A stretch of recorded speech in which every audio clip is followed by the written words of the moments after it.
ಬೆಂಡೆಕಾಯಿ ಪಲ್ಯ ಮಾಡುವ ವಿಧಾನ.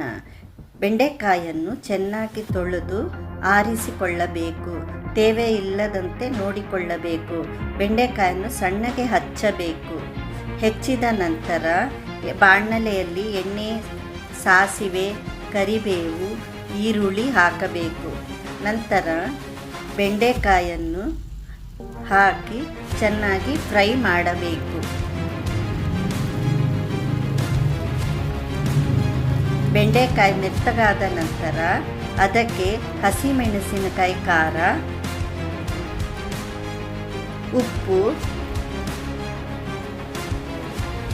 ಕೆಂಪು ಮೆಣಸಿನಕಾಯಿ ಖಾರ ಮತ್ತು ಕಡಲೆ ಹಿಟ್ಟಿನ ಪುಡಿ ಹಾಕಿ ಕಲಿಸಿ ಬೆಂಡೆಕಾಯಿ ಪಲ್ಯ ರೆಡಿಯಾಗಿದೆ.